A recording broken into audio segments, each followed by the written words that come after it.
is currently almost 8:30. I am 3.5 hours away from watching Star Wars: The Rise of Skywalker midnight premiere here in Australia. So far, I've seen 2 reviews, one by Andy Signo, who did not like it, and one by Jeremy Johns, who also did not like it. So, what do? I go in, level, because I'm excited, but you hear this, and you're like, no, thank you, no, thank you.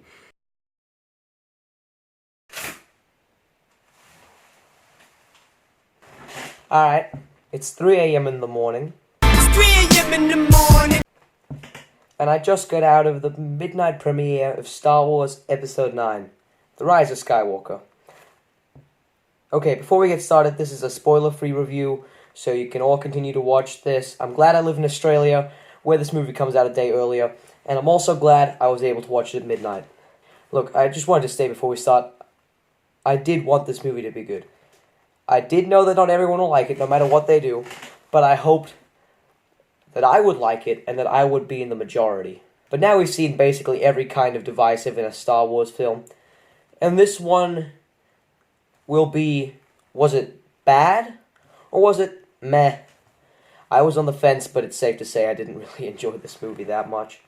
And it was mostly because the movie was kind of boring. Don't get me wrong, a lot happened. Too much happened. I mean, the first 5 minutes of this movie were basically the entire plot of The Force Awakens. And just like the events in The Force Awakens, most of them in this movie were also meaningless. The whole point of this movie was to get to the end of the movie, the final fight. Anyway, it was midnight when the movie started, and I was already kind of tired, and a lot of stuff happened so quickly, and your slightly tired brain cannot follow it all. The movie almost entirely relies on its characters, but due to the fact that Episode 8, The Last Jedi, did not move any of its characters forward at all, I did not give a shit about any of these new characters that were introduced in this saga. Kylo Ren was the exception. In this movie, I was interested in Lando, C-3PO, R2-D2, Chewbacca, Princess Leia, and Kylo Ren. See a trend with those? Almost every single one of them was in a previous episode before Episode 7. And that is because this new trilogy has barely done anything for these characters. Episode 7 set up some character development for each of these people, but Episode 8 was like, nah. And now we're at Episode 9, where J.J. Abrams is like, look, it's not my fault they didn't get developed. Blame Rian Johnson for that. That wasn't me. Blame Rian Johnson. He instead focused on throwing the lightsaber off the cliff or whatever. Kylo Ren was probably the only interesting character from this new trilogy, because he had the most character development out of all of them. And his backstory was actually the most interesting. Guess why? Because a lot of Episode 8 focused on why Kylo Ren was bad. And that's why, it's probably the only reason, why I even give a crap about Kylo Ren. I mean, at first, the idea that was introduced at Episode 8, that Kylo Ren might be good, I hated it. I mean, the guy that killed one of the greatest characters in cinema history, to me, will never be the good guy. But this movie kind of changed my opinion. Yeah, so what about the second half of the movie? We talked about how the first half of the movie was terribly paced and just making an absolute mess of itself. What about the second half?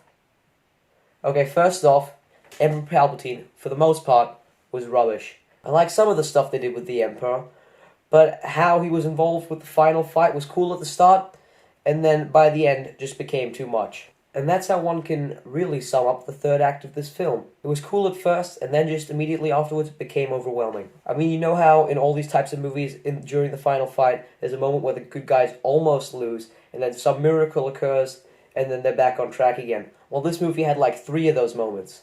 And also, while I'm complaining, Rey was like way too strong. If you thought she was a Mary Sue previously, look at her in this one. She had some force powers that were never shown on screen before, and that was already in Episode 8 that way, in Episode 7 it was that way, in Episode 7 they were believable, in Episode 8 it was questionable, Episode 9 they were like, yeah, now throw it all out the window, Rey can just do whatever she wants at this stage. I mean, Master Yoda couldn't do this stuff. And then her character takes her out which I could kind of get behind. It kind of explained where all abilities were coming from, but her powers were still way far-fetched, even for a Star Wars movie. Now I could continue talking about multiple reasons why I didn't really enjoy this movie, including the overuse of fan service. But the thing that I would also like to shed light on has nothing to do with the movie, but in the fact the critics and some of the dumb stuff they said tweeting after watching this movie. Ron Keyes says this movie is immensely satisfying and fixed all the problems from Force Awakens.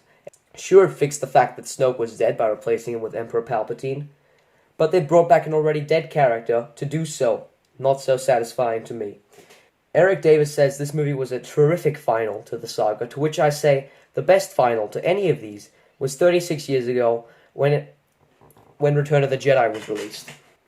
Oh, and this is my favorite one so far. Critic Jenna Buchtenol says she was absolutely blown away and has never been so satisfied by a film. Ah yes, that makes perfect sense. This is the same movie that rushes to the end of the film as fast as it can. That is really what makes a movie satisfying. An overly long third act that leaves 2 minutes for what happens next. And then she says you'll cry. What would I cry about in this movie? There was nothing that got me crying. The trailer made me cry more. The final trailer was really cool, really sad. They had a lot of cool editing between Luke and Leia. It was really going for the emotions.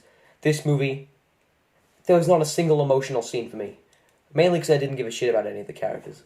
This movie has nothing to cry about. Except maybe that if you're a hardcore fan, now your childhood might definitely be ruined. Look, there's the exact same thing that happened when The Last Jedi came out. Critics were fawning over it, so desperately trying to like this movie. And when fans saw it, and the movie bombed, Last Jedi, all of a sudden, was awful amongst all critics. It's important to note in this case that this movie isn't overly high rated on Rotten Tomatoes at 57%, but I think it was, personally, more a movie around 40%, maybe slightly below 40%. Look, at the end of the day, this movie wasn't awful. It was just extraordinarily mediocre and awfully paced, making the movie, sadly, kinda boring. And I will have to say, just because neither Episode 7, 8, or 9 satisfied me enough to count as a Star Wars movie, the saga still ends for me at Episode 6. 7, 8, and 9 are just tagged on afterwards. Guys, thank you so much for watching my review of The Last Jedi. More reviews coming soon. Spoiler review coming soon. You'll like my Minion Darth Vader shirt. I think I've worn this shirt for like 4 years in a row now, and it finally fits me. We'll see if it fits me in 2020 when the next Star Wars movie comes out. Bye-bye.